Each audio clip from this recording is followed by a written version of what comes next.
वहीं एक साल से भी ज्यादा समय से जंग से जूझ रहा इजराइल दुश्मनों को अब भी कड़ी चुनौती दे रहा है। लेकिन अब ऐसी रिपोर्ट भी सामने आ रही है कि इजराइल को समस्याओं का भी सामना करना पड़ रहा है। रिपोर्ट के मुताबिक इजराइल की 1 करोड़ जिंदगियां खतरे में हैं। आखिर क्यों, इस रिपोर्ट में देखिए।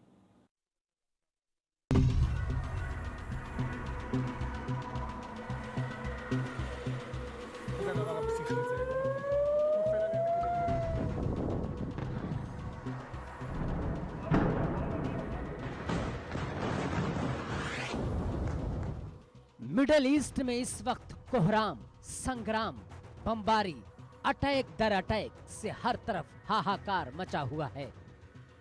अवाम में खौफ है, चैन से रहना नामुमकिन हो गया है। सांसों पर बनाई है, क्योंकि अब क्या, कैसे और कहां से हमले हो जाएं, कुछ कहा नहीं जा सकता। और ये कोई 1-2 दिन या 1-2 हफ्ते या 1-2 महीने की बात नहीं, बल्कि पूरे 1 साल से ज्यादा का वक्त गुजर चुका है। मिडल ईस्ट धधक रहा है, शहर के शहर खंडहर में तब्दील हो चुके हैं। बेबसी और मजबूरी के आलम में हजारों लोग दर बदर की ठोकरें खा रहे हैं। जंग जब भी होती है तो सिर्फ जानी नुकसान नहीं, बल्कि माली नुकसान भी ज्यादा होता है, जिसका असर अब इजराइल पर साफ दिखने लगा है। 1 साल से ज्यादा वक्त से जंग से जूझ रहा इजराइल चारों तरफ से हो रहे हमले से बेजार है और अब भी दुश्मनों को कड़ी चुनौती दे रहा है। लेकिन अब ऐसी रिपोर्ट सामने आ रही है जिससे इजराइल सख्ते में है कि अब क्या होगा। लगातार हमले और बेतहाशा खर्च से इजराइल की अर्थव्यवस्था भी डामाडोल होती जा रही है।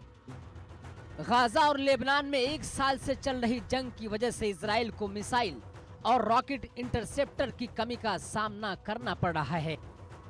रिपोर्ट में दावा किया गया है कि इस कमी के चलते 1 करोड़ इजरायलियों की जिंदगी पर खतरा मंडरा रहा है। एक्सपर्ट और पूर्व सैन्य अधिकारियों की माने तो अगर ईरान अब हमला कर दे तो इजराइल में भारी तबाही मच सकती है। ईरान अभी एक बड़ा हमला करता है तो इजराइल की वायु रक्षा प्रणाली पूरी तरह प्रभावित होगी। इजराइल कई लेयर वाली वायु रक्षा प्रणाली का इस्तेमाल करता है, जिसमें आयरन डोम, डेविड्स स्लिम और एरो सिस्टम शामिल है। आयरन डोम छोटी दूरी की मिसाइलों को रोकने के लिए जाना जाता है, जबकि डेविड्स स्लिंग मध्यम दूरी की और एरो प्रणाली लंबी दूरी की बैलिस्टिक मिसाइलों के लिए है। हालांकि लगातार हमलों और बेतहाशा खर्च की वजह से अब कमी देखी जा रही है। बता दें कि 7 अक्टूबर 2023 से अब तक हमास ने 20,000 से ज्यादा रॉकेट और मिसाइलें दागी हैं। इस तरह ईरान ने भी इजराइल पर कई हमले किए हैं। ईरान ने बीते दिनों इजराइल पर बड़ा मिसाइल हमला किया है। इन हमलों में इजराइल की क्षमताओं को चुनौती दी है और कहीं ना कहीं हमास और ईरान के हमलों ने इजराइल को कमजोर किया है।